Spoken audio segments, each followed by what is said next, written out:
오늘 우리에게 주시는 하나님 말씀은 고린도전서 15장 3절부터 10절 그리고 31절의 말씀입니다. 신약성경 282면 고린도전서 15장 3절부터 10절 그리고 31절의 말씀입니다. 이 계시의 말씀을 제가 받들어 읽어드릴 때 살아계신 하나님의 음성을 들으실 수 있기를 바랍니다. 내가 받은 것을 먼저 너희에게 전하였노니 이는 성경대로 그리스도께서 우리 죄를 위하여 죽으시고 장사 지낸 바 되셨다가 성경대로 사흘 만에 다시 살아나사 게바에게 보이시고 후에 12 제자에게와 그 후에 500여 형제에게 일시에 보이셨나니 그 중에 지금까지 대다수는 살아있고 어떤 사람은 잠들었으며 그 후에 야고보에게 보이셨으며 그 후에 모든 사도에게와 맨 나중에 만삭되지 못하여 난 자 같은 내게도 보이셨느니라. 나는 사도 중에 가장 작은 자라. 나는 하나님의 교회를 박해하였으므로 사도라 칭함받기를 감당하지 못할 자니라.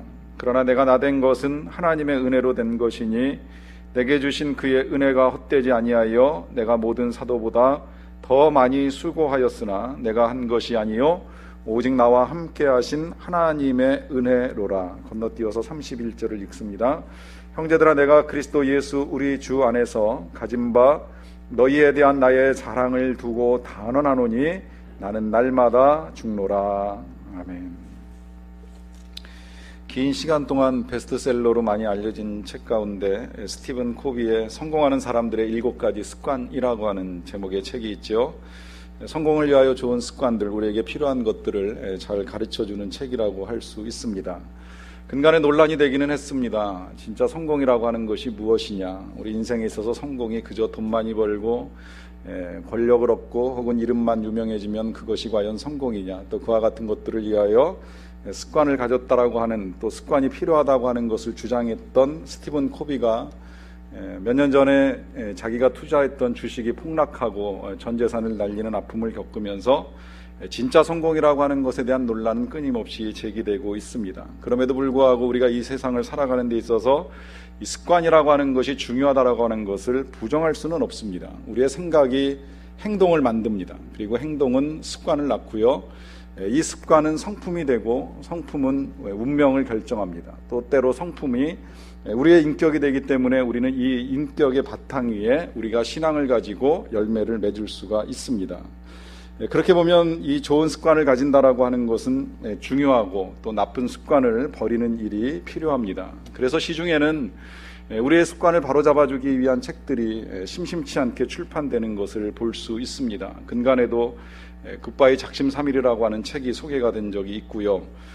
또 이 습관을 고쳐주기 위하여 여러 가지 책들 가운데 작년에 베스트셀러에 올랐던 책 가운데 찰스 두히그의 습관의 힘이라고 하는 책이 있습니다.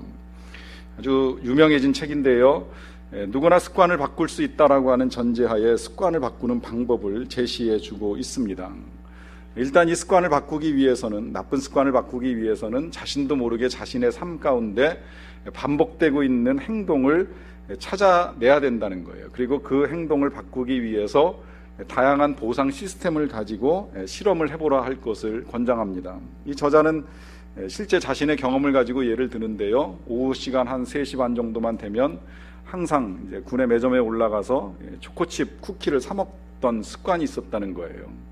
근데 그것 때문에 체중이 늘어나고 건강이 악화되고 있다는 걸 뒤늦게 깨닫고 이 습관을 바꾸기 위해서 이제 자신의 행동을 분석을 합니다. 그 분석 가운데 왜 내가 시간만 되면 매점에 올라가서 초코칩을 사는가 하는 이 이유 가운데 단순히 그냥 이것이 먹기 위한 욕구만이 아니라 그 과정 중에 이제 오후에 그 일상의 지루함, 또 일에서 오는 여러 가지 피곤함들을 이제 털어내고 싶은 자신의 욕망을 발견한 겁니다. 그래서 이것을 보상하기 위한 시스템으로 이제 그 시간쯤 되면 그 시간에 이제 매점으로 가는 것보단 다른 사람을 만나서 이야기를 나누든지 아니면 그냥 가볍게 물을 한 잔 마시면서 산책을 하든지 이런 식의 이제 보상 시스템을 가지고 습관을 바꿔나가는 작업을 하는 거예요.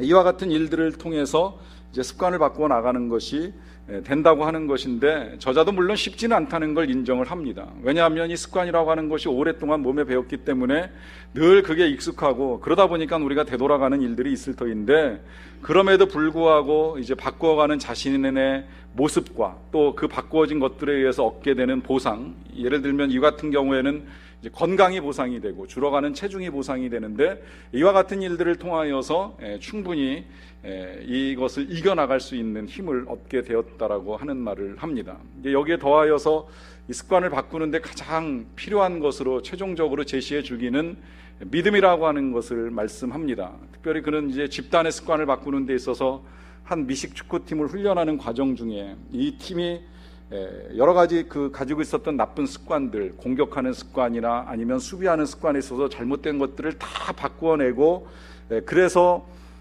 이제 늘 하위팀에 머물던 이 팀이 준결승도 올라가고 결승도 올라가고 해서 마지막 결승전까지 가는 건 잘 하는데, 항상 결승에 가서 주저앉는 것을 보면서 무엇이 원인일까 하는 것을 이제 진단하고 찾아 나가다가 내린 결론이 한 가지가 있습니다. 그것은 믿음의 부족이라고 하는 거예요. 늘 결정적인 순간에는 지금까지 가지고 있었던 실패의 경험들, 잘 싸워왔지만 막판에 가가지고 되지 않는 그 경험에 의해서 그들은 자신감을 잃어버리고 결국 옛 습관으로 되돌아가 실패하는 일을 반복하게 되었다는 거죠.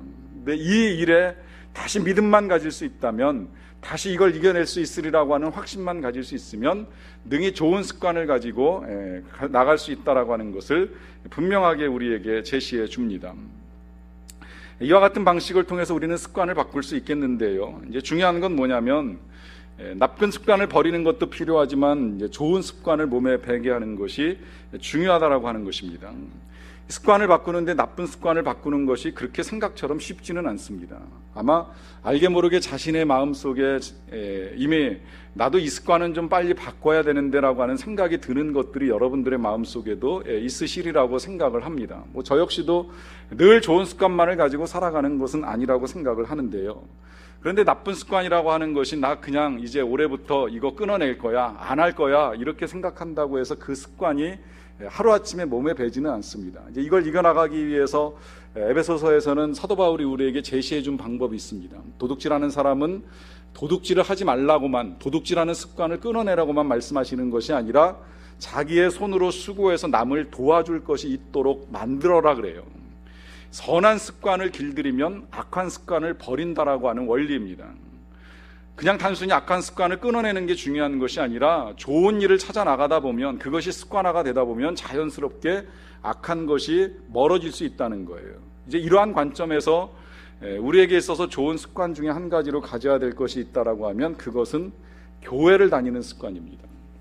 여러분이 교회를 다닌다라고 하는 것, 일주일마다 한 주일도 빼놓지 않고 매 주일마다 교회 와서 예배를 드린다라고 하는 이 습관, 생각보다 중요한 습관입니다. 모태신앙 중요한 이유 가운데 한 가지가 어렸을 때부터 이 습관을 가지고 성장한다라고 하는 것이 그의 삶에 있어서 참 중요한 일이 되기 때문입니다. 우리가 습관을 스터디할 때 나타나는 현상 가운데 한 가지 이런 게 있어요. 습관 중에 나쁜 습관을 이제 잘라냈습니다. 어렵게 이제 근절을 했어요. 그러고서 시간이 지나잖아요. 그러면 우리는 알게 모르게 우리 잠재의식 속에 내가 이 습관을 버렸다고 생각을 하는데, 실상은 습관을 버린 것이 아닙니다. 그 습관이 멈추긴 했지만 우리의 내면에 잠재되어 있습니다. 그리고 잠재된 이 나쁜 습관은 언젠가 한번 잘못된 자극이 우리에게 공급이 되면 그것 때문에 살아납니다. 깨어나는 일이 있어요. 그리고 그 일로 말미암아 또다시 그 습관이 반복되는 일들이 일어납니다. 예를 들어 말씀드릴게요. 담배를 피우는 사람이 담배를 끊는 일이 있습니다. 그렇다고 해서 하루아침에 담배가 끊어져가지고 평생 끊는 것이 쉽지는 않다는 거예요. 어느 한순간 깊은 고민에 빠지면 자신도 모르게 담배 한 가치를 입에 물게 되고 그것으로 말미암아 다시 담배 피는 일이 반복된다는 거죠. 특히 미국의 AA, 그 알코올 중독자 협회에서는 그런 사례들을 가지고 많이 이야기를 합니다. 술을 끊었던 사람이 2년, 3년 술을 끊었다가도 어느 한순간 직장에서 쫓겨나고 아내는 바람을 피고 하면 그날부터 또다시 술을 퍼마시는데 하루아침에 2년 전의 습관으로 똑같이 돌아간다는 거예요. 몇 년 동안 멈추고 있어도 잠재했던 그것이 자극에 의해 가지고 반응이 나타나면서 다시 시작할 수 있다는 거죠. 여러분, 이 원리를 그대로 적용을 한다면 이 어렸을 때 교회를 다니는 습관, 매 주일마다 정말 헬스장 가듯이 운동하듯이 교회 가서 예배를 드리는 습관을 들이는 것이 중요한 건 이것이 우리가 힘들 때 우리에게 좋은 자극제가 될 수 있기 때문입니다. 우리에게 이런 귀한 습관이 몸에 배어 있다라고 하면 살면서 때로 힘들 때, 마음이 괴롭고 답답할 때 뭘 찾겠어요? 교회 가자. 교회 가서 예배하자. 교회 가서 기도하자. 나에게 위로가 되었고 나에게 힘이 되었고 나에게 용기를 주었던 하나님을 찾는 것이 지금 나에게 있어서 가장 필요한 일이겠구나.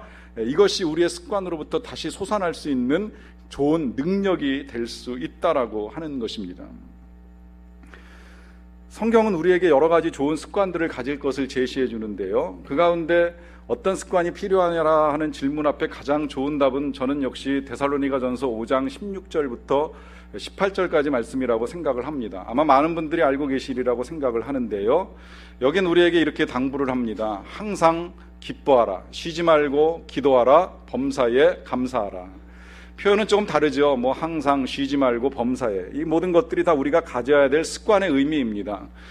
항상이나 쉬지 말거나 혹은 범사에, 이걸 이제 다른 표현으로 하면 날마다라고도 바꿀 수 있고 매일이라고도 바꿀 수 있는데, 어쨌든 이와 같은 것들이 앞에 붙어 있어서 그 뒤에 명령하는 것들, 기뻐하라, 기도하라, 감사하라, 이것은 우리가 늘 갖고 있어도 전혀 나쁘지 아니 오히려 늘 그렇게만 살 수 있으면 우리의 삶에 큰 능력을 가지고 살아갈 수 있게 만드는 아주 좋은 습관입니다.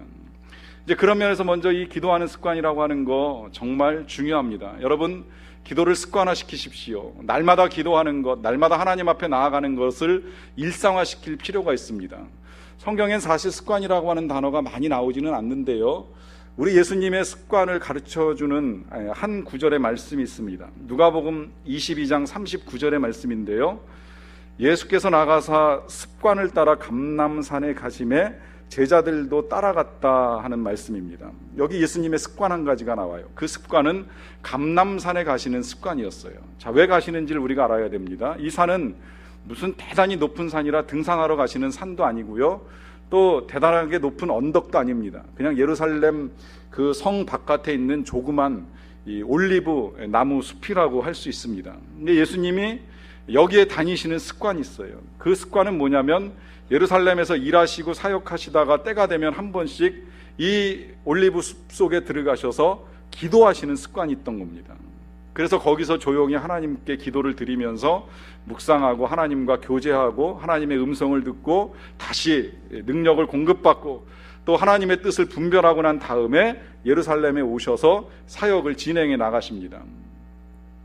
이게 예수님의 습관이었어요. 근데 이 습관이 오늘 여기 누가복음 22장 39절에 기록된 이유가 있습니다. 그건 이제 예수님이 이 습관의 마지막 점에 도착하셨기 때문입니다. 더 이상은 이 습관대로 여기 와서 기도하는 일을 하실 수가 없습니다. 이유는 이후에 예수님께서는 이제 사람들에게 체포되시고 또 붙잡혀 가셔서 재판받으시고 고난당하시고 십자가에 달려 돌아가시도록 되어 있기 때문입니다. 그걸 알고 계시는 예수님께서 마지막으로 하신 일이 습관을 쫓아 감람산으로 가신 거예요. 왜 가셨겠어요? 기도하러 가신 겁니다. 왜 기도하셨을까요? 예수님도 두렵기 때문입니다. 예수님도 힘들기 때문입니다. 알고는 계시지만 알고 있는 그 일을 겪어나가는 것이 너무 힘이 들어서 그 힘든 걸 어떻게 이길까?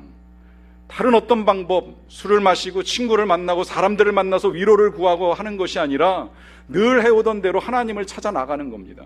찾아 나가서 답답한 마음을 있는 그대로 다 쏟아 놓습니다. 성경에 보면 예수님이 통곡과 눈물로 기도를 드리셨다고 합니다.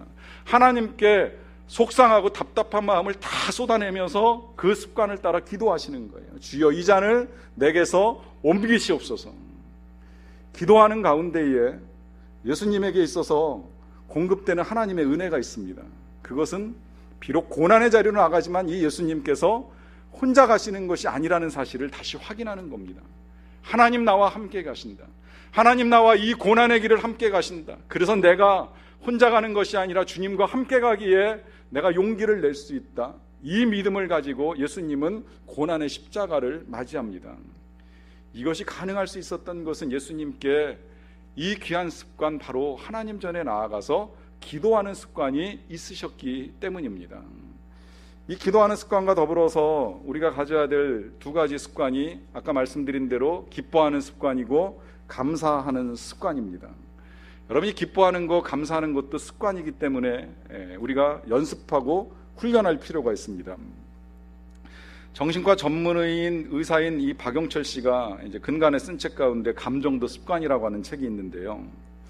이 저자인 의사가 이런 말을 해요. 주위를 둘러보면 특별히 좋은 일이 없어도 늘 즐겁고 행복해 보이는 사람이 있는가 하면 큰 문제가 없는데도 항상 우울하고 힘들어 보이는 사람도 있다. 이 두 사람의 차이는 바로 감정 습관이다.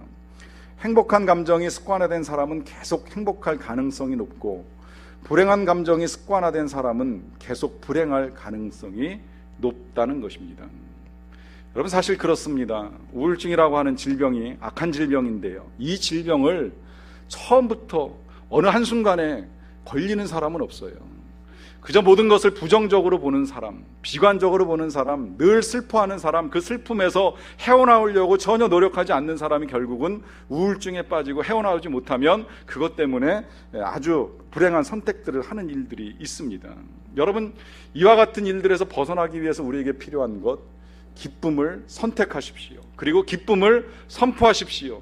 내가 비록 힘들지만 어렵지만 난 그렇다고 해서 나의 기쁨을 상황 때문에, 환경 때문에, 저 사람 때문에 내가 빼앗기지 아니하리라 선포하면 분명히 달라집니다. 그리고 우리는 행복할 수 있고 그 행복한 가운데에 계속 행복함을 누리며 나아갈 수가 있는 것입니다. 여러분, 불평도 습관이 돼요. 비난도 습관이 되고요. 반면에 감사를 습관화시키면 그 감사를 통해서 우리의 영혼이 성숙하고 사물을 바라보는 시각이 바뀌는 것을 경험할 수가 있습니다. 이제 이와 같은 것들과 더불어서 우리가 우리의 믿음의 선배인 사도 바울 선생님으로부터 배워야 될 또 하나의 습관이 있습니다. 그것은 날마다 죽는 습관입니다. 먼저 오늘 본문 31절 말씀을 제가 다시 한번 여러분들께 읽어드리겠습니다. 형제들아, 내가 그리스도 예수 우리 주 안에서 가진 바 너희에 대한 나의 자랑을 두고 단언하노니 나는 날마다 죽노라. 사도 바울 선생님께서 매일 반복적으로, 그러니까 습관적으로 하는 일 가운데 한 가지가 바로 이 습관이에요. 날마다 죽는다고 말씀하십니다. 날마다 죽는다. 사람이 날마다 죽는다. 우리 사람의 목숨이 한 번인데 사도 바울 선생님은 지금 이렇게 고백합니다. 나는 날마다 죽노라. 여기서 이 날마다 죽는다라고 하는 것이 뭐 자살을 꿈꾸거나 자살을 시도하는 것이 아니면 뭐 자명하겠지요. 그러면 사람이 날마다 죽는다라고 하는 것이 어떤 의미인가? 그 의미를 우리가 풀기 위해서 먼저 갈라디아서 2장 20절 말씀을 다시 제가 여러분들께 읽어드리겠습니다. 내가 그리스도와 함께 십자가에 못 박혔나니 그런즉 이제는 내가 사는 것이 아니요 오직 내 안에 그리스도께서 사시는 것이라. 이제 내가 육체 가운데 사는 것은 나를 사랑하사 나를 위하여 자기 자신을 버리신 하나님의 아들을 믿는 믿음 안에서 사는 것이라. 이 갈라디아서의 저자도 역시 사도 바울 선생님이신데 그는 이렇게 고백합니다. 나는 그리스도와 함께 십자가에 못 박혔다. 죽었다는 거예요. 예수와 함께 죽었다는 거예요. 그런즉 이제 내가 사는 건 내가 살고 있는 것이 아니라 내 안에 예수님께서 살아 계신다는 겁니다. 그는 이 믿음으로 살아가는 사람입니다. 나는 예수님이 죽으실 때에 예수님과 함께 십자가에 못 박혀 죽은 사람, 지금 내가 호흡하며 살아있는 이 내 육체는 내가 사는 것이 아니라 내 안에 예수님이 계시기 때문에 사는 것이라. 여러분, 이 말씀이 좀 이해하기가 어려우실 수 있겠는데 여기서 예수님과 함께 십자가에 못 박혔다라고 하는 그것을 좀 풀기 위해서 한 구절만 더 보는데요. 갈라디아서 5장 24절에서 사도 바울 선생님이 이렇게 말합니다. 그리스도 예수의 사람들은 육체와 함께 그 정욕과 탐심을 십자가에 못 박았느니라. 여기 이제 날마다 죽는다라고 하는 말씀의 의미가 있습니다. 그건 날마다 정욕과 탐심을 십자가에 못 박는 거예요. 정욕과 탐심을 십자가 앞에 내려놓고 십자가 앞에서 죽이는 바로 그것을 날마다 죽는다라고 하는 고백을 하고 있는 것입니다. 왜 그럴까요? 이 정욕과 탐심 속에 바로 우리 인간의 모든 악한 것들이 그냥 다 담겨있기 때문입니다. 여기서부터 욕심도 나오고, 여기서부터 더러운 욕망도 나오고, 때로는 교만함도 나오고, 시기도 나오고, 미움도 나오고, 악한 모든 것들이 이 정욕과 탐심으로부터 나오니까 사도 바울 선생님은 이걸 가지고 날마다 하나님 앞에 나아가 십자가에 못 박으면서 이렇게 선포합니다. 나는 날마다 죽노라. 그래서 이와 같은 것들을 죽이면서 다시 하나님의 자녀다운 거룩함을 가지고 그 능력으로 살아가기를 선포하고 있습니다. 여러분, 이것이 하루아침에 이루어지는 일은 아니지만 이루어지는 과정 중에 우리가 예수님으로부터 먼저 본 그 습관, 바로 기도하는 습관만 있다면 능히 가능하다라는 거예요. 근데 여기서 말씀드리는 이 기도하는 습관이라고 하는 것이 그냥 내 개인의 소망과 소원만을 가지고 하나님 앞에 나아가는 것을 의미하진 않습니다. 여러분, 매일같이 새벽 기도를 하는 사람이 10년, 20년 기도를 하는데 때로 변하지 않는 경우를 볼 때가 있습니다. 오랫동안 하루도 빠지지 않고 기도하는 사람이 기도는 정말 잘하는데, 또 기도를 통해서 응답받는 것도 많이 보이는데 도대체 성품이 변하지 않고 인격이 변하지 않는 경우가 있어요. 왜 그럴까요? 기도 가운데 변하지 않는 단 한 가지가 있어서 그렇습니다. 그것이 무엇이냐? 자기 소원만 놓고 기도하는 거예요. 자기 욕심만 놓고 기도하는 거예요. 물론 저는 그걸 부정적으로만 보지는 않습니다. 우리가 하나님을 의지해서 하나님께 기도해서 내가 필요한 것 채우고 내가 필요한 것 얻고, 이거 믿음의 삶이고 영적인 삶이기 때문에 이걸 막고 싶은 생각도 없고, 저 또한 때로는 필요하면 기도합니다. 저도 여러분들을 위해서 기도할 때도 있습니다만 간혹 저도 제 자녀를 위하여 기도할 땐 자녀에게 필요한 지혜도 구하고 건강도 구합니다. 그런데 그런 기도 가운데 한 번쯤은 이런 기도를 드려보십시오. 기도의 습관을 한번 이렇게 바꿔보십시오. 그 기도의 습관 바꿔야 되는 것 가운데 하나님께 이렇게 질문을 하는 겁니다.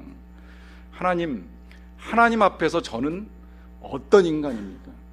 하나님 앞에서 저는 어떤 사람입니까? 한번 질문해 보십시오. 우리가 지난주에 저하고 여러분들이 말씀을 나누면서 따라한 것 혹시 기억하시는지 모르겠는데요, 두 가지를 따라했습니다. 첫째 뭐예요? 나도 똑같다. 내가 비난했던 바로 그 사람과 내가 별반 다를 것이 없다라고 하는 것, 우리가 인정하는 고백을 했습니다. 또 하나 더 따라한 거 있죠. 나는 더하다라고 하는 것 따라했습니다. 그가 그런 모습 보이는 것이 추하고 보기 싫지만 때로 내 안엔 그것보다 더한 것들이 있을 수 있다라고 하는 거예요. 그런데 이게 안 보일 때가 있습니다. 내가 똑같다는 사실이 안 보이고 내가 더하다라고 하는 사실이 안 보일 때가 있습니다. 이걸 보기 위해서 하나님께 드리는 질문이 바로 이것입니다. 하나님 앞에서 저는 어떤 사람입니까? 하나님 앞에서 저는 어떤 인간입니까? 이 질문 드리면서 하나님 앞에 나아가면 우리가 우리의 실체를 정확하게 볼 수 있습니다.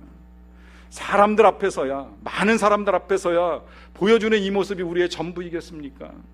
혹 집에서나 혹 개인적으로 행하는 일들 가운데 우리는 어떤 모습일까요? 그렇기 때문에 매일 무조건 기도한다고 죽는 것이 아니라 이러한 질문을 통해서 우리의 잘못된 것들을 다시 십자가에 못 박고 죽어나가는 일을 할 수가 있겠는데요, 그와 같은 일들을 위해서 우리가 또 해야 될 한 가지 더 필요한 것, 그것은 하나님의 은혜를 되짚는 습관입니다. 오늘 이 사도 바울 선생님이 날마다 죽노라라고 하는 이 고백이 가능할 수 있도록 했던 그 바탕에는 사도 바울이 하나님의 은혜를 되짚는 습관을 우리가 볼 수 있는데요, 그 습관은 오늘 본문 이 앞에 있는 이 고린도전서 15장 이 3절부터 이제 마지막 절까지 보게 되는데, 원래 이 고린도전서 15장은 부활장입니다. 예수님의 부활 사건을 알려주고 부활의 의미를 우리에게 전달해주는 말씀이라고 할 수 있습니다. 그 말씀을 시작하면서 베드로는 이 사도 바울은 예수님의 부활을 목격한 증인들을 쭉 열거해요. 사도 베드로도 있고 또 예수님의 동생이었던 야고보도 있고, 그리고 12제자가 예수님의 부활을 보았고, 그리고 이제 한 500명 되는 회중들이 예수님의 부활을 목격한 걸 다 말하고 있습니다. 그렇게 쭉 열거하다가 마지막 8절에 자신을 말할 때는 이렇게 표현을 해요. 맨 나중에 만삭되지 못하여 난 자 같은 내게도 보이셨느니라. 스스로 일컫기를 만삭되지 못하여 난 자라 하는 표현을 사용을 합니다. 무슨 의미겠어요? 내가 생각해보니, 하나님 앞에서 내가 어떤 인간입니까? 라고 하는 이 질문 앞에 생각해보니 난 달수를 채우고 나오지 못한 아주 한없이 부족하고 보잘것없는 인생이라고 하는 고백을 하고 있는 것입니다. 여기서만 그치지 않아요. 그 뒤에 이렇게도 또 계속 자기 자신을 설명을 합니다. 나는 사도 중에 가장 작은 자요, 사도라 칭함받기를 감당하지 못할 자라. 그럼에도 불구하고 이 귀한 사도직을 감당하는 것은 오직 하나님의 은혜로 된 일이라 하면서 자신을 향한 하나님의 은혜만을 생각할 뿐 자신은 하나님 앞에서 정말 아무것도 아닌 존재라고 하는 사실을 그대로 인정하며 나아갑니다. 여러분, 정말 사도 바울이 그런 사람이었을까요? 생각해보면 아니죠. 세상에 사도 바울 같은 사람은 어디 있습니까? 우리 기독교 2000년 역사에 수많은 믿음의 선배들이 다녀가셨지만 아무리 헤아려봐도 이와 같은 분이 없지요. 사도 바울 같은 열정을 가지고 평생 정말 예수만 믿고 예수만 전하다가 예수 위에 죽겠다라고 결단하며 살아간 사람 많지 않잖아요.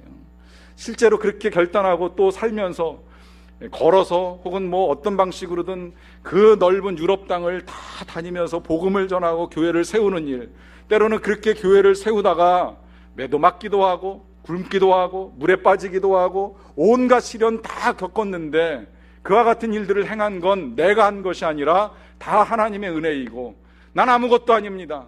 난 사도도 아니고 사도라 칭함받을 수가 없는 사람이고 만삭되어 나지 못한 자 같은 아주 보잘것없는 인생입니다라고 하는 이 고백을 하신다라고 하면 무엇이 이것을 가능하게 했을까요? 그는 하나님 앞에서 자신이 죽었다는 사실을 인정하는 것입니다. 자신의 정과 욕심만 죽은 것이 아니라 자신의 모든 전생애가 죽었다라고 하는 사실을 인정하는 것입니다. 여러분, 이 같은 고백이 이제는 사도 바울 선생님만의 고백이 아니라 저와 여러분들의 고백이 되기를 원합니다. 여러분, 이 고백이요, 우리의 인생이 필요하고 또 우리의 인생에 도움이 되는 이유가 있습니다. 이 날마다 죽는 습관, 내가 날마다 죽었다는 사실을 인정할 수만 있으면요, 생각보다 인생이 쉬워집니다. 예를 들어 봅니다. 인생이 어려운 몇 가지 이유들이 있어요. 힘들게 하는 사람 만날 때 인생이 괴롭습니다. 많은 것이 풍족해도 관계가 깨지면 그것 때문에 인생 어려워집니다. 여러분, 그때 이렇게 생각해 보세요. 나를 힘들게 하는 사람 앞에서 이런 생각을 가지는 겁니다. 그래, 난 죽었다. 난 이미 예수와 함께 죽었다. 난 죽었는데 네 마음대로 해라. 네가 나에게 대해서 행하는 그 모든 일들을 하나님께서 심판하실 터이니 난 죽은 것이나 다름없다.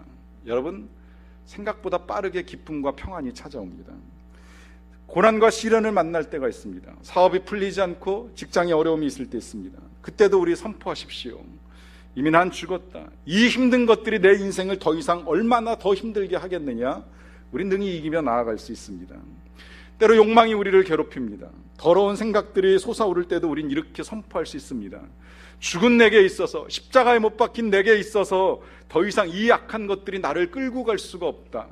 선포하면 우리는 자유한 영혼으로 살아갈 수 있게 됩니다. 그런 면에서 이 날마다 죽노라라고 하는 이 고백은 이 세상을 살아가는 데 있어서 아주 유익한 고백이라고 할 수 있습니다. 천주교 사제들이 신부 서품 받는 것을 신문에서 사진으로 볼 기회가 있었는데요, 바닥에 엎드려서 안수를 받습니다. 의미가 있습니다. 가장 낮은 자세로 섬기겠다는 의미도 있고요, 겸손해지겠다라고 하는 의미도 있고, 또 이제 죽었다는 의미로 안수를 받습니다. 우리 목회자들이 안수를 받을 때 그 정도는 아니지만 무릎을 꿇고 안수를 받습니다. 받을 때 마음들은 다 똑같으리라고 여겨집니다. 우리의 자아는 죽고 주님만이 사시기를 바랍니다. 목회를 하다 보면 근데 어느 순간 주님이 살아계신 것이 아니라 내가 살아있음을 느낄 때가 여러 번 있습니다. 실상은요, 우리가 안수받을 때 죽은 것이 아니라 세례받을 때 죽어야 되는데, 세례받을 때 죽지 아니하니까 안수받을 때 다시 죽고, 또 그렇게 죽었다고 하다가도 문득문득 다시 살아나는 자아를 보게 되는 것이죠.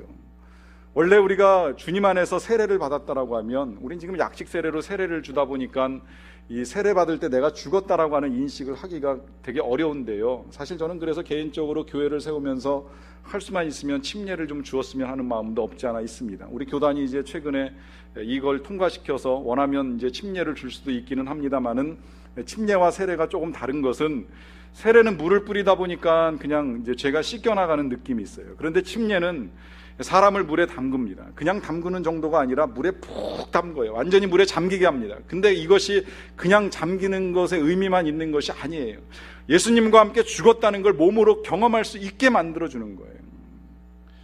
그래서 이제 더 이상은 그 사람은 사는 것이 아니라 그 사람의 몸을 빌려서 그 안에서 예수 그리스도가 사는 것이라고 하는 걸 가르쳐주기 위하여 세례 주는 일을 하는 겁니다. 여기에 만약에 지금 세례를 받고 예수를 믿고 예배를 드리는 분들이 계시다면 그러하기 때문에 우리가 인정해야 되는 거예요. 나는 그 세례와 더불어서 죽은 사람이다. 더 이상 내가 살아있는 것이 아니다. 그것이 힘들다면 이젠 우리가 이 사도 바울의 고백처럼 이렇게 고백하며 살아갈 수 있어야 돼요. 나는 날마다 죽노라. 나는 날마다 죽노라. 그 옛날 세례받은 기억이 가물가물하다라고 하면 날마다 고백을 통해서 내가 세례받았다라고 하는 사실을 이같이 다시 확인하는 일이 우리에게 필요하다라고 하는 것입니다. 개인적으로는 청년 때 이 말씀을 묵상하면서 큰 은혜를 받아서 평생 살면서 늘 이 말씀 기억하며 살려고 다짐도 많이 했습니다. 근데 정말 안 될 때가 많더라고요. 그럼에도 불구하고 교인 여러분들과 말씀을 나누면서 이 한 해 어떤 습관을 가지고 살아갈 것인가, 우리가 새해 첫날 첫 시간 첫 예배를 드리면서 겸손하게 사는 새해가 되기를 소망했는데, 겸손하게 살기 위해서 우리에게 필요한 건 무엇인가, 여전히 죽었다라고 하는 고백을 가지고 나아가는 것이라고 하는 걸 확인하면서 말씀을 준비했습니다. 준비하면서 보다 더 정확한 성경적 의미를 전달하기 위해서 여러 가지 책들을 참고로 하다 보니까 제가 가지고 있었던 생각이 조금 옳지 않은 부분이 있다라고 하는 사실을 발견했어요. 그것은 뭐냐면, 이 고백이 실은 그냥 단순히 십자가에서 정과 욕심을 못 받고 내가 날마다 죽었다라고 하는 선포만을 하며 나아가는 것이 아니라 사도 바울 선생님이 당시에 겪고 있는 상황을 반영하는 말씀이라고 하는 부분입니다. 이 고백은 사도 바울 선생님이 복음을 전하면서 아까 말씀드린 대로 여러 가지 위험에 직면할 때 겪게 되는 고백이에요. 그러니까 복음을 전하다가 여러 사람들의 위협에 의해서 죽을지도 모르는 위험에 직면하게 됐을 때에 하게 되는 고백입니다. 그 고백을 가지고 이 본문을 다시 해석을 한다면 이렇게 표현하는 게 실은 더 정확합니다. 나는 날마다 죽음의 위험에 처하노라. 이건 사실은 사도 바울 선생님만의 독특한 경험이지요. 오늘 우리의 삶에 적용하기에는 조금 어렵습니다. 왜냐하면 우리는 날마다 복음을 전하는 일도 잘 하지 않고 있거니와, 또 복음을 전한다라고 해서 그것 때문에 누가 우리에게 너를 죽일 거야, 너를 감옥에 집어넣을 거야, 너를 가만 안 둘 거야 라고 위협하는 일도 실은 겪지 않잖아요. 그런 우리들이 이런 고백을 하면서 나는 날마다 죽음의 위험에 처하노라라고 한다면 우린 사도 바울의 고백을 좀 경히 여기는 거 아닌가라고 하는 이런 고민에 빠지게 된 것입니다. 왜냐하면 죽을 위험 앞에 날마다 놓이면서 살아가는 사람이 우리에겐 별로 많지 않잖아요. 그러다가 제가 오늘 이 말씀을 묵상하면서 내린 결론입니다. 우리가 감히 날마다 죽노라라고 하는 이 사도 바울 선생님의 귀한 고백을 사용하는 것이 가한가? 불가하지 않는가? 우린 그 같은 희생과 고통 속에서 핍박을 받으면서 예수를 전하는 사람이 아닌데, 하지만 그렇다면 이제 여기서 한 가닥 우리가 생각해야 될 것, 그 정도 아니라면 이 고백을 통해서 앞서간 믿음의 선배 사도 바울 선생님을 다시 생각하는 겁니다. 그리고 그만큼 위험에 처하진 않을지 모르겠지만 적어도 나의 정욕과 나의 탐심을 십자가에 못 박으면서 오늘 하루하루 겸손하게 살겠노라고 하는 이 고백이 오늘 우리가 새해를 시작하면서 가져야 될 가장 귀한 습관입니다. 이 습관을 통하여 주님이 사시고 또 나는 죽고 주님이 영광을 받으시고 주님만이 드러나기를 살아갈 수 있도록 습관을 바꾸시기를 바랍니다. 같이 기도하시겠습니다. 사랑하는 성도 여러분, 여러분들에게 지금 이 고백이 필요합니다. 나는 날마다 죽노라.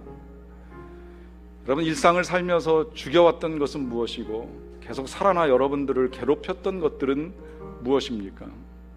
다시 이 고백, 우리 사도 바울 선생님이 복음을 전하면서 위험과 죽음 앞에 놓여 있을 때에 했던 바로 이 고백을 우리의 입술로 드리면서 여러분들이 삶 가운데 바꿔야 될 악한 것들을 이 시간 주님 앞에 다 내려놓는 고백의 기도를 드리십시오. 여러분, 믿음을 가지시길 바랍니다. 악한 습관을 버릴 수 있고 선한 습관을 내 몸에 배게 할 수 있다라고 하는 믿음을 가지십시오. 그 믿음을 가지고 다시 선포하십시오. 하나님, 이런저런 악한 것들을 바꾸겠습니다.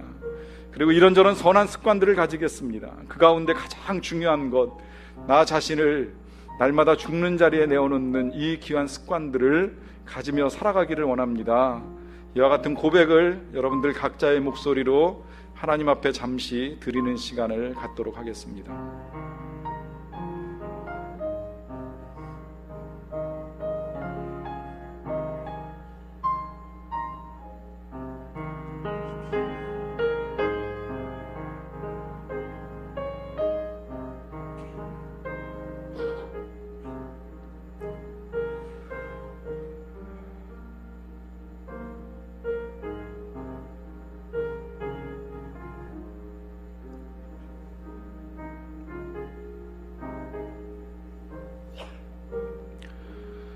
하나님, 우리의 삶이 새로워지기를 원합니다.